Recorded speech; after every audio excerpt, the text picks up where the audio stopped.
బేహద్ పరం మహాశాంతి. బేహద్ పిల్లలకి సమయం సమాప్తి యొక్క విధి గురించి చెప్తూ ఉన్నారు. ఈరోజు నేను విశ్వ సేవాదారి పిల్లలకి ఒక మాట చెప్పదలుచుకున్నాను అంటూ సందేశాన్ని ఇస్తూ ఉన్నారు. ఎందుకంటే బేహద్ బాపూజీ డ్యూటీ ఇచ్చారు, మనమందరికీ కూడా జ్ఞానం ఇవ్వాలి అని. బాపూజీ తన డ్యూటీని జ్ఞానం ఇచ్చి పూర్తి చేశారు, బేహద్ జ్ఞానాన్ని దించారు. జ్ఞానము అకల్పనీయమైనది, అంటే ఎవ్వరూ ఊహించనిది. ఎందుకని అంటే ఇది బేహద్ జ్ఞానం, ఏ వేదశాస్త్రాల్లో లేని జ్ఞానం. బాపూజీ బేహద్ దాదాజీ బేహద్ పిల్లలకు ఇచ్చింది అద్భుతమైనది. ఈ జ్ఞానాన్ని అసలు ఎవరూ ఊహించను లేరు. దీనిలో దాదాజీ యొక్క గుర్తు అనేది ఉన్నది. ఎంత సాధారణ రూపంలో బేహద్ దాదాజీ అనగా బేహద్ భగవాన్ ఈ భూమి మీదకి వచ్చారు. ఇది ఆలోచనకు కూడా అతీతమైనది. ఈ విషయాన్ని ఆలోచించి చూస్తే, జ్ఞానం యొక్క మనన చింతన చేస్తూ ఉంటే మీకే అర్థమవుతూ ఉంటుంది. బాపూజీ జ్ఞానం ఇచ్చి తన పరిచయాన్ని తాను మనందరికీ ఇచ్చారు. జ్ఞానంతో తండ్రిని మనం గుర్తించాము. ఆయన యొక్క డ్యూటీ మరి అయిపోయినట్టు ఇప్పుడు బేహద్దు డ్యూటీ మనందరికీ కూడా ఉన్నది. జ్ఞానం అనేది ఫస్ట్ సబ్జెక్టు. జ్ఞానము అంటేనే తండ్రిని గుర్తించటం, మనల్ని మనం గుర్తించుకోవటం, మళ్ళీ విశ్వాన్ని తెలుసుకోవటం. బేహద్దు పిల్లలకు బేహద్దు తండ్రిని గుర్తించటం అనేది జ్ఞానం ద్వారా జరుగుతూ ఉంది. ఇక్కడ రెండోది సబ్జెక్ట్ ఏంటి అంటే యోగము. జ్ఞానం తర్వాత వచ్చేది యోగం. యోగమును ఎందుకంటూ ఉన్నారు రెండో సబ్జెక్టు? ధారణ అని ఎందుకనలేదు, సేవ అని ఎందుకనలేదు అని అంటే, జ్ఞానము ఉన్నప్పుడే యోగం చేయగలుగుతారు. మనకైతే ఈ 4 సబ్జెక్టులు ఉన్నాయి. జ్ఞానం తర్వాత యోగము. జ్ఞానము ఫస్ట్ అర్థం చేసుకుంటేనే ఎలా యోగం చేయాలి, ఎవరితోటి యోగం చేయాలి, ఎక్కడ బుద్ధి యోగం జోడించాలి అనేది అర్థమవుతూ ఉంటుంది. జ్ఞానము ఈ ప్రపంచంలో 3 లోకాల గురించి చక్కగా చెప్తూ ఉంది. మరి ఎవరైనా సరే చూడండి, ఏదన్నా వార్త చెప్పాలి అంటే వాళ్ళకి మెసేజ్ అందిస్తూ ఉంటాం. ఇక్కడ కూడా బాపు యొక్క మెసేజ్ అంటేనే జ్ఞానం చెప్పటం. జ్ఞానము మహాసముద్రం లాంటిది. బేహద్ జ్ఞానం మహాసముద్రము. బాపూజీ కూడా ఈ మహాసముద్రంలోనే ఒక్క బిందువు, ఒక్క అంశం మాత్రమే మనకు ఇచ్చారు.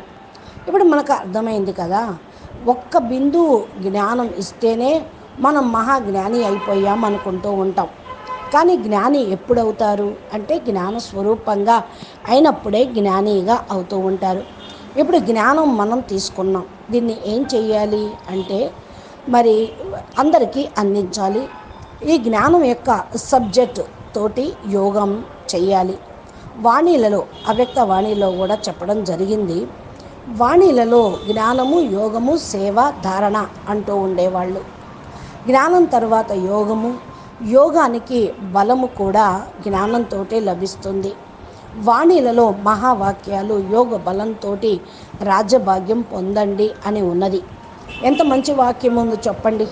యోగ బలంతో రాజ్యభాగ్యం అన్నాడు, కానీ జ్ఞాన బలంతో కాదు. జ్ఞానం అనేది మనకు అర్థం చేసుకోవటానికి, యోగ బలంతో విశ్వాన్ని మార్చటానికి. మూడో సబ్జెక్టు సేవ. యోగ బలంతో సేవ అనేది చేయగలుగుతూ ఉంటాం. యోగ బలము లేకుండా సేవ కూడా ఏమీ జరగదు. బేహద్దు పిల్లలకు ఇప్పుడు అంతిమ సమయం నడుస్తుంది. అంతిమంలో కూడా అంతిమము. అందుకని మనం ఏం చెయ్యాలి? ఇప్పటి వరకు ఏదైతే సంపాదించుకున్న సమయంలో మనము పురుషార్థం చేశాము. ఇప్పుడు పల్లి పాటలు వదిలేసేసి కూర్చొని యోగం చేయటం కూడా కాదు. సమయం లభించినప్పుడల్లా మధ్యలో బేహద్ విశ్వము, బేహద్ పరం మహాశాంతి, మహాశాంతి హై అని సంకల్పం చేస్తూ ఉండాలి. ఎందుకంటే ఇదే బేహద్దు సంపాదనని కలిగిస్తూ ఉంటుంది.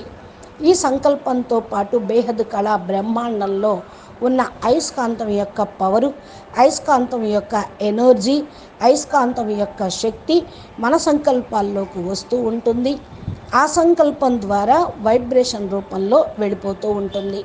ఈ శక్తి ఎలా ఉంటుంది అంటే, ఎప్పుడైతే బేహద్ దాదాజీ యొక్క వాల్యూను, విలువని తెలుసుకుంటారో ఆయనతోటి బేహద్దు ప్రేమ అనేది కలుగుతూ ఉంటుంది. బేహద్దు పవర్ అనేది వస్తుంది. ప్యారి పవర్ అని అన్నారు. ఈ పవర్ తోటే విశ్వం యొక్క పరివర్తన అవుతుంది. వాయుమండలం కూడా పరివర్తన అవుతూ ఉంటుంది. అందుకని ఫస్ట్ సబ్జెక్టు జ్ఞానము, తర్వాత యోగము. యోగము అంటే బేహద్దు దాదాజీతోటి కనెక్షను, అటూటు ప్రేమ, అటూటు సంబంధం, అంటే తెగిపోనటువంటి సంబంధం అనేది ఉండాలి. బాప్ అంటే మేరా బాపా అంటూ ఉంటారు కదా. నా బాపు ఉన్నతోన్నతమైన భగవంతుడు, ఉన్నతోన్నతమైన తండ్రి, ఉన్నతోన్నతమైన దాదాజీ. ఇది ఎంత అథారిటీగా ఉంటుందో అంత పవర్ వస్తూ ఉంటుంది బేహద్ పిల్లల దగ్గరికి. ఇప్పుడు బేటా నేను చెప్తున్నాను, అభి నహితో కభీ నహి, ఇప్పుడు లేదే మరెప్పుడు లేదు. మనము సారం మొత్తాన్ని తెలుసుకున్నాము, బాపుని తెలుసుకున్నాము, మనము ప్రాప్తిని పొందుతూ ఉన్నాం. ఈ యొక్క ప్రాప్తిని కలిగించటం కూడా మా యొక్క డ్యూటీ. మా డ్యూటీ ఏంటి? తండ్రి గురించి పిల్లలకి చెప్పటం, జ్ఞానం ఇవ్వటం. ఇది బాపు డ్యూటీ అయితే, బాపు గురించి చెప్పి పిల్లలకి ప్రేమను కలిగించటం, కనెక్షన్ జోడింప చేయటం మా యొక్క డ్యూటీ. జ్ఞానము అంటే త్రినేత్రం ఓపెన్ చేయటం, ఓపెన్ అవ్వటం. పిల్లలకి త్రినేత్రము ఓపెన్ కావటము అంటే బాపుని జ్ఞాపకం చేయటం. బాపు ఎక్కడున్నారు? మూల స్థానంలో ఉన్నారు. మన బుద్ధి, సంకల్పము మూల స్థానంలోకి వెళ్ళాలి. ఇది కళ్ళు మూసుకొని జ్ఞాపకం చేయటం కాదు, కళ్ళు తెలుసుకొని కూడా మనము బాపుని జ్ఞాపకం చేయగలుగుతాము. ఇది నేను అనుభూతి పొందాను కాబట్టే ఈ శబ్దాలతోటి, ఈ మాటలతోటి పిల్లలకి చెప్తూ ఉన్నాను. బేటా, కళ్ళు మూసుకొని కూర్చునే యోగం కాదు మంది, కళ్ళు తెరుచుకొని చేసేటువంటి యోగం, ఓపెన్ నేత్రాలతోటే బాపుని చూసేటువంటి యోగం. బుద్ధి ఉపరంగానే ఉంచాలి. బుద్ధితోటి బేహద్ విశ్వ కళ్యాణం కోసం బేహద్ సంకల్పం చేస్తూ ఉండాలి. బేహద్కే బేహద్ పరం మహాశాంతి హై, మహాశాంతి హై, మహాశాంతి హై అనే సంకల్పంతో బేహద్ ఎనర్జీని మనం బేహద్ కళా పరంధామం నుండి లాగాలి. దీన్ని అక్కడి నుంచి తీసుకొని బేహద్ దాదాజీ యొక్క మస్తకం నుండి తీసుకొని మన యొక్క ఆత్మ లోపలికి ఛార్జ్ చేసుకోవాలి. తమ యొక్క మస్తిష్కం లోపల కూడా ఏదైతే ఆత్మ ఉన్నదో ఆ ఆత్మలో నింపుకుంటూ ఉండాలి. బేహద్ విశ్వం మొత్తంలోకి వ్యాపింప చెయ్యాలి. అంటే బేహద్ విశ్వము అంటే బేహద్ విశ్వం మొదలుకొని ఇప్పుడు మనం ఉన్న స్థానం వరకు ఆ పవర్ని వ్యాపింప చెయ్యాలి. మనము ఇక్కడ కళ్ళు మూసుకొని చేతులు కొట్టుకొని కూర్చునేది కాదు. ఒక ప్రదేశంలో కూర్చొని కళ్ళు మూసుకొని చేసేటువంటి యోగము కాదు. కర్మయోగిగా కావాలి. అన్ని పనులు చేస్తూ కళ్ళు తెరుచుకొని కూడా బాపుని జ్ఞాపం చేయాలి. ఇప్పుడు చూడండి, ఎవరన్నా దేహదారులను జ్ఞాపం చేస్తూ ఉన్నారనుకోండి, మిత్రుణ్ణి కానీ, తల్లిని కానీ, పుత్రుణ్ణి కానీ, ఎలాగైనా కళ్ళు మూసుకొని జ్ఞాపం చేస్తారా వాళ్ళని? కళ్ళు తెరుచుకున్నప్పుడు కూడా జ్ఞాపకం వస్తూ ఉంటారు కదా. అదేవిధంగా బాపుని కూడా బేహద్ దాదాజీని కూడా అలాగే జ్ఞాపం చేయాలి. భలే సాధారణ రూపంలో ఉన్న, మనుషు రూపంలో ఉన్న, మనకు ఎదురుగా కనపడుతూ ఉన్నారు కదా. ఎలా కనిపింప చేయాలి అందరికీ అంటే జ్ఞానం చెప్పటంతో. ఈ యొక్క జ్ఞానం చాలా తక్కువ మంది మాత్రమే తెలుసుకోగలుగుతారు.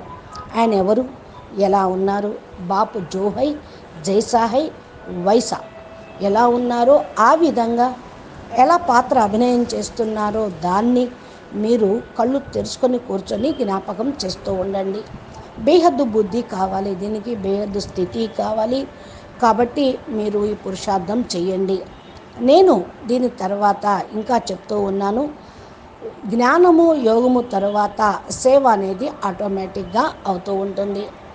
ఎప్పుడైతే మనం యాక్యురేట్గా యోగం చేస్తూ ఉంటామో అప్పుడు విశ్వం యొక్క వాయుమండలం మారిపోతుంది. పిల్లలందరూ కూడా జ్ఞానం అనే సబ్జెక్టును పూర్తి చేసుకోండి. అప్పుడు యోగములో ఉండగలుగుతారు. యోగంతో సేవా కార్యక్రమం అనేది జరుగుతూ ఉంటుంది. ఇంకా ధారణ అనేది జ్ఞానము యోగము ఉన్నప్పుడు ఆటోమేటిక్గా జరిగిపోతుంది. జ్ఞానం అనే సబ్జెక్టు మరి ఫస్ట్ అయితే, ధారణ సబ్జెక్టు లాస్ట్లో ఫరిస్తా స్వరూపమును ధారణ చేయటం కదా. ఇప్పుడు సేవ కావాలి మరియు ధారణ కావాలి. ఏదైతే సేవ చేస్తూ ఉన్నారో అది యోగ బలంతో అవుతుంది. యోగంలో ఎంత పక్కాగా దృఢంగా ఉంటూ ఉంటారో అంతగా మనం కర్మ చేస్తూ కూడా యోగిగా కాగలము. బేహద్దు పవరు ఈ యోగంతో పొందగలము. మీరు బాపుని జ్ఞాపకం చేస్తూ ఉంటే మీ ఇల్లు కూడా పరివర్తన అయిపోతుంది. మీ లోపల ఎనర్జీ కూడా వచ్చేస్తూ ఉంటుంది. మీ లోపల గ్రావిటీ పవర్ కూడా వస్తూ ఉంటుంది. ఏదైతే మీ ఇంట్లో ఉంటూ కూడా మీరు పురుషార్థం చేస్తూ ఉంటారో దాని యొక్క ప్రభావము అంతా వ్యాపిస్తూ ఉంటుంది. అప్పుడు మిమ్మల్ని ఒప్పుకుంటారు, మీ ద్వారా వింటారు. మీ ఇంటి వాతావరణం శాంతిగా, పరం శాంతిగా అనుభూతి అవుతుంది. ఇక్కడ బేహద్దు పిల్లలు యోగంలో కూర్చుంటారు. ఒకవేళ ఎవరైనా ఫోన్ చేశారే అనుకోండి, ఫోన్లో కూడా మీ యొక్క ఎనర్జీ వాళ్ళకు లభిస్తూ ఉంటుంది. ఎలాగా? వైబ్రేషన్ రూపంలో. శత్రువులు మిమ్మల్ని జ్ఞాపకం చేసినా మీ పవర్ వెళ్ళిపోతూ ఉంటుంది. కాబట్టి వాళ్ళు కూడా మిమ్మల్ని జ్ఞాపకం చేయటంతో పవర్ పొంది ఆటోమేటిక్గా మారిపోతూ ఉంటారు. మీరు చేసి చూడండి పురుషార్థం అంటూ ఉన్నారు మా. ఇప్పుడు మీకు లభించింది ఒకటే ఒక పని, విశ్వశాంతి వ్యాపింప చేయటము, విశ్వశాంతిని స్థాపన చేయటము. మీకైతే అంతా తెలిసింది వాయుమండలాన్ని మార్చాలి అని. పిల్లలందరూ కలిసి సంఘటితంగా కూర్చొని కానీ ఒంటరిగా కానీ ఎలాగైనా సరే బేహద్దు దాదాజీ నుండి పవర్ తీసుకోండి. బేహద్దు పవరు, బేహద్దు శక్తి, బేహద్దు ఎనర్జీ, బేహద్దు అయస్కాంత పవరు మీరు తీసుకొని అందరికీ సప్లై చేస్తూ ఉండండి. మనమైతే నిమిత్తంగా ఉన్నాము, చేసేది చేయించేది బాపే. మనమైతే చెయ్యాలి కదా. మరి బాపూజీ అయితే 9 లక్షల మందికి పైన ఉన్నటువంటి ఆకారి బాపు తండ్రి, ఆయన కూడా చేయిస్తూ ఉన్నారు. బేహద్దు దాదాజీ బేహద్దు పిల్లల ద్వారా కింద చేయిస్తూ ఉన్నారు. ఒకవేళ పిల్లలు కష్టపడుతున్నారు అంటే మీకు జ్ఞానము అనుభూతి కాలేదు. ఎప్పటి వరకైతే ఆత్మస్వరూపం యొక్క అనుభూతి కాదో అంతవరకు కూడా మీరు మరి పురుషార్థము సేవ అనేది చేయలేరు. ఫరిస్తా స్వరూపము అంతిమంలో తయారయ్యేది. ఎలా తయారవుతుంది? సేవ చేస్తూ చేస్తూ పుణ్యఖాతాన్ని జమ చేసుకుంటూ ఉంటే అప్పుడు మీ రూపమే పరివర్తన అవుతుంది. మరి బేహద్దు పిల్లలు ఏమైపోతారు? ఫరిస్తా స్వరూపంగా అయిపోతారు. దేహాన్ని మర్చిపోతారు. మీ లోపల చాలా లైట్ వస్తుంది. బాడీ లోపల కూడా పూర్తిగా పవర్ అనేది వస్తూ ఉంటుంది. నలువైపులా ఎంత లైట్ బయటికి వెలువడుతుంది అంటే అది బేహద్దు లైట్గా అయిపోతుంది. బేహద్దు అయస్కాంతంలాగా అందరినీ ఆకర్షిస్తూ ఉంటుంది. 5 నిమిషాలైనా సరే, 5 గంటలైనా సరే కూర్చోండి. గంటకి 5 నిమిషాలు కూర్చొని యోగం చేయండి. ఇలాంటి స్థితిని తయారు చేసుకోండి పిల్లలు అని అంటున్నారు మా. ఇప్పుడు సమయం గడిచిపోతూ ఉంది. మాయ కూడా జబర్దస్త్గా ఉంది. మాయాజీత్గా కావాలి. మాయాజీత్, జగజ్జీత్, ప్రకృతి జీత్గా కావాలి. ఏం కావాలి? బేహద్దు పిల్లలు మాయాజీత్గా కావాలి, ప్రకృతి జీత్గా కావాలి. ఇవి ఇలా ప్రకృతిని జయించినప్పుడే, అనగా పంచతత్వాలను జయించగలుగుతారు. మాయ కూడా చాలా పెరిగిపోతూ ఉంది. మాయ పెరగటము అంటే దాని యొక్క ప్రభావం పెరగటమే. కానీ ఎప్పుడైతే మీరు ఫరిస్తా స్వరూపంగా ప్రకృతిని మారుస్తారో, ప్రకృతి జీత్తుగా అవుతారో, మాయా జీత్తుగా అయిపోతారు. అంతా కూడా సమాప్తం అనేది అయిపోతూ ఉంటుంది. మన దగ్గర అవినాశి జ్ఞానం అనేది ఉంది. దీనితో అవినాశి ప్రాప్తి అనేది జరుగుతూ ఉంటుంది. అవినాశి జ్ఞానం, అవినాశి ప్రాప్తి, అవినాశి ఎనర్జీ. ఏదైతే ఈ సమయం మనము ఆత్మలోపల పవర్ని నింపుకుంటూ ఉన్నామో అది కూడా అవినాశి పవరు. కాబట్టి ఆలోచించండి, ఎంత పవరు మీ లోపల నిండిపోతూ ఉంది. ఎంత ఎనర్జీని మీరు తీసుకుంటూ ఉన్నారు. మీరు ఎంత తీసుకుంటూ ఉంటారో అంతంతగా పంచుతూ ఉండండి. అంతంతగా అది పెరుగుతూ ఉంటుంది. లేలో లూటో తీసుకోండి, పొందండి, దోచుకోండి, బాపు దగ్గర నుంచి తీసుకోండి అంటున్నారు. మా ఖజానా ఓపెన్ చేసే పెట్టారు బాపూజీ. పిల్లలందరూ కూడా ఇప్పుడు చేయాల్సిన పురుషార్థం ఇదే. ఏక్ బాపు దుజా నా కోయి. ప్రాక్టికల్గా ఈ సంకల్పం చేయండి. వాయుమండలం మారుతూ ఉంటుంది, మీకు కనపడుతుంది. మార్చడానికి మీరు సేవ చేయండి. మీరంతా విశ్వ సేవాదారి పిల్లలు కదా. మనము విశ్వ సేవాదారి, విశ్వ కళ్యాణకారి. మనం ఏమి చేయలేము చెప్పండి? ఏదనుకున్నా చేయగలము. ఇప్పుడు చూడండి, ఎవరన్నా మరి ఫోన్ చేసినా, వాళ్ళు మిమ్మల్ని జ్ఞాపకం చేసినా వారికి ఎనర్జీ వెళ్ళిపోతూ ఉంటుంది, పవర్ వెళ్ళిపోతూ ఉంటుంది. మీ యొక్క పాజిటివ్ వాళ్ళకి వెళ్తూ ఉంది. ఒకవేళ వాళ్ళు నెగిటివ్ ఆత్మలైతే వాళ్ళ నెగిటివ్ మీకు లభిస్తూ ఉంటుంది. అందుకని ఇక్కడ రాశారు, సదా బేహద్దు స్థితిలో స్థిరంగా ఉండండి. బాపూజీ ఏ విధంగా మరి స్వరూపంలో ఉన్నారో మీరు అలాంటి బేహద్దు స్థితిలో ఉండండి. బేహద్దు స్థితి అంటే బేహద్దు పవర్ లోపల తీసుకోవటము, బేహద్దు స్థితిలోకి మీరు మారటము. బేహద్దు బాపు, బేహద్దు స్థితి, బేహద్దు స్థానము అనేది సదా మీరు జ్ఞాపకం ఉంచుకోండి. బేహద్దు స్థితిలో స్థిరంగా ఉండండి. ఇది ప్రాక్టికల్గా మీరు పొందాల్సింది. ఇది చేయకపోతే మనకు జ్ఞానం లభించినా లాభం ఏంటి? మనమైతే జ్ఞాని ఆత్మలమైపోయాము. జ్ఞానంతో సదా 4 సబ్జెక్టులను ఉన్న మిగతా సబ్జెక్టులను పూర్తి చేసుకోవాలి. అప్పుడే మీరు ఫుల్ పాస్ అవుతారు. 4 సబ్జెక్టులో పాస్ కావాలి. స్కూల్లో చదువుకుంటూ ఉంటాము, ఒక సబ్జెక్ట్లో ఒక నెంబరు, ఒక అంకె, ఒక మార్కు తక్కువైపోయినా కూడా ఫెయిల్ అయినట్టే, పదవి తక్కువ అవుతుంది. ఇక్కడ కూడా అంతే. బేహద్దు విద్య, బేహద్దు విద్యలో 4 సబ్జెక్టులు, దీనిలో ఫుల్ పాస్ కావాలి, 100% నెంబరు పొందాలి. ఇదైతే బేహద్దు విద్య.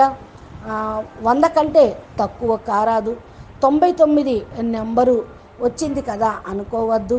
ఇక్కడ 100% నెంబరు కావాలి, అప్పుడే పాస్ అయినట్లు. బాపూజీకి ఎలాంటి పిల్లలు కావాలి అంటే 101% పాస్ అయి 101% నిశ్చయ బుద్ధి ఉన్నటువంటి పిల్లలు కావాలి. 101% బేహద్దు కళ పరంధామం నుండి పవర్ని తీసుకుంటూ ఉండండి. బేహద్దు విశ్వం లోపల ఈ పవర్ని వ్యాపింపచేయండి. ఈరోజు నేను చెప్పదలుచుకున్నది ఇదే. దీన్ని అర్థం చేసుకోండి, మనన చింతన చేస్తూ ఉండండి. యోగం తర్వాత సేవ. ఇప్పుడు మీరు జ్ఞానము, యోగము, సేవ, ధారణ, ఇది అర్థం చేసుకోండి. మరి పవరు మీ లోపలికి వస్తూ ఉంటే వైబ్రేషన్ ద్వారా అది బయటికి ప్రవహిస్తూ ఉంటుంది. ఎనర్జీని తీసుకోవటం, ఇవ్వటమే మన డ్యూటీ. ఇప్పుడు మీరు చేయాల్సిన సేవ ఇదే. సేవ చేతులతోటి కాళ్ళతోటి చేసేది అయిపోయింది. అంటే స్థూల సేవ, కర్మణా సేవ, వాక్కు సేవ అయిపోయింది. ఇప్పుడు ఉందల్లా మనసా సేవ. అందుకనే ఏదైతే లాస్ట్ సబ్జెక్ట్ ఉన్నదో ధారణా స్వరూపము. ధారణా స్వరూపంగా ఎప్పుడు అవుతారు అంటే లాస్ట్లో. ఈ 3 సబ్జెక్టులో పాస్ అయినప్పుడు, 4 సబ్జెక్టులో పాస్ అయినప్పుడు ఫరిస్తా స్వరూపంగా కాగలరు. ఎప్పుడైతే ధారణా స్వరూపంగా, ఫరిస్తా స్వరూపంగా అవుతారో అప్పుడు మీరు ఫుల్ పాస్ అయినట్టు. దీనికోసం ఫుల్ కష్టపడాలి, బేహద్దులోకి వెళ్ళాలి. బేహద్దు పిల్లలుగా మిమ్మల్ని మీరు రుజువు చేసుకొని బేహద్దు సేవ అనేది చెయ్యాలి అని అంటున్నారు మా. అచ్చా, బేహద్కే బేహద్ పరం పరం పరం. మహాశాంతి హై, మహాశాంతి హై, మహాశాంతి హై. నమస్తే, ధన్యవాదాలు.